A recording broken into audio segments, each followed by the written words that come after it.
Hello friends, welcome back to another video of class 11. This is about Mother's Day. It's written by J.B. Priestley, and the writer here depicts how a woman faces hardships in her household work, and how he is disrespected and he is not given due regard. So the chapter is about, it portrays the practical experiences of her mother, Mrs. Pearson.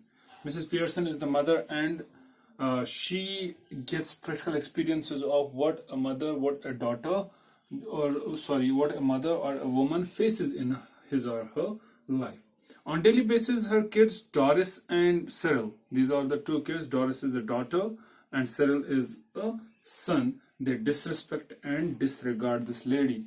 They are not giving due respect, because when you are not giving due respect to your these family members, or we can say your mother, nobody will give her respect. So these people are disrespecting them.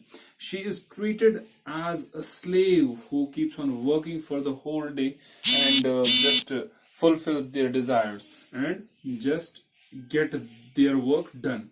So feels a lot of ignorance and embarrassment even by her husband George Pearson. So this lady, she faces a lot of kind of embarrassment. She is being just put inside the wall. She is not paid attention by any of the member. Even her husband, who is George Pearson, he does not pay any attention towards her wife, towards the well-being of his wife. Sorry.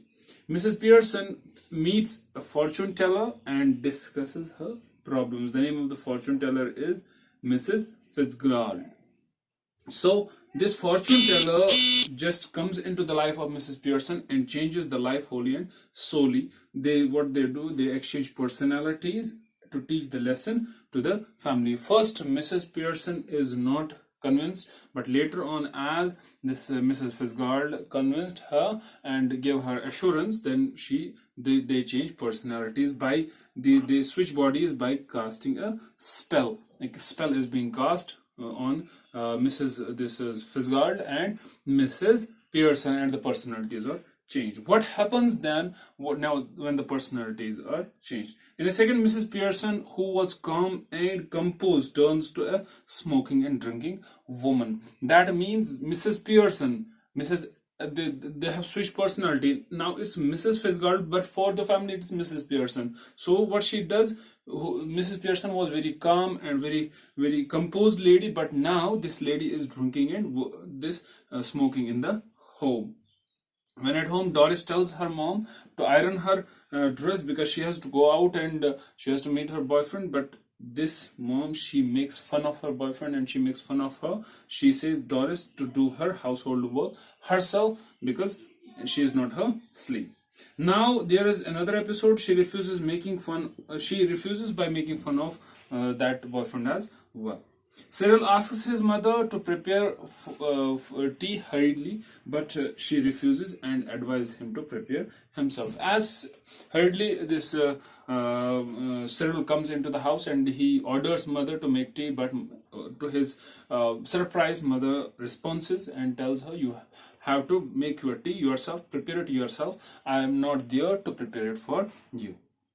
So Mr. Pearson, as Mr. Pearson comes, he is very, we can say, confused to see the change in his wife, and over there Mrs. Pearson ridicules Mr. Pearson that as he does not spend time with her, instead spend time with the people who make fun of him behind his back. So here Mrs. Pearson is making fun of each and everyone, but they will be able to face what are the feelings, how a human being gets hurt when he is being insulted.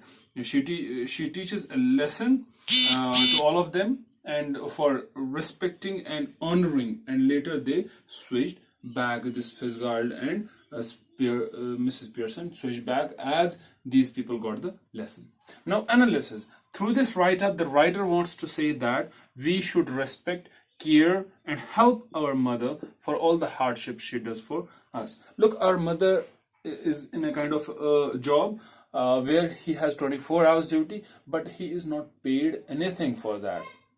So you have to take care of this very thing. You have to give due respect to her. You have to care for her and even help her in her household this work, so that she will get a little relief from that. It's a satirical and humorous depiction of the stats of women, in particular a housewife in the family.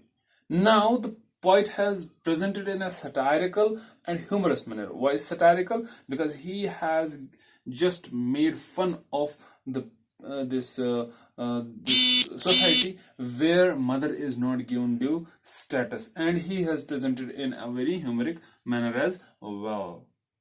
A housewife dedicates all the time in the service of her family, but her family takes her service for granted and never take notice of her needs. So right now it is our duty to give due respect to our mother. Mostly what happens, these youngsters, they did not give due respect to their parents because they think they are there's a generation gap, they are from they do not know what we need, or what kind, these kind of things happen. But the thing is that mostly they are not able to just misbehave with their fathers, but they misbehave with their mothers. So it is the need of the hour that we should just take those services in a positive manner and just help our mother in the household items and respect her by our heart. In order to give mothers the praise they deserve, the family needs to give them the desired attention. It's not that they want praise and all these things, but they want little attention. They want to be called with love. They want to be appreciated for the work they have done. So we need to give them appreciation for that. They need little desired attention for that. The sacrifice and selfless devotion of mother provides nurture and nourishment to the family, which needs to be acknowledged. Look, mother is always a kind of a basic thing for each and everyone. If we say mother is the first school for a child, mother teaches him or her what to do and what not to do. So teaches her how to behave, teaches her how to eat, teaches her how to walk. So it's mother who should be acknowledged for all these things. So because she provides nurture and nourishment to the family, so we should give due respect to her in any aspect of her life. The theme of the chapter is woman empowerment in general and stats of mother in particular. Now the theme of the chapter here is that the writer wants to give a little vent to woman empowerment. He wants to just drive our mind towards woman empowerment, that we should empower women. But in general, in particular, he just wants to empower a mother who is always being disrespected and disregarded. So it's my humble request to just give due respect to your mother, not only mother but your parents and each and every being, so that you will get respect back. That was all in this very video. Hope you liked it. Thank you very much.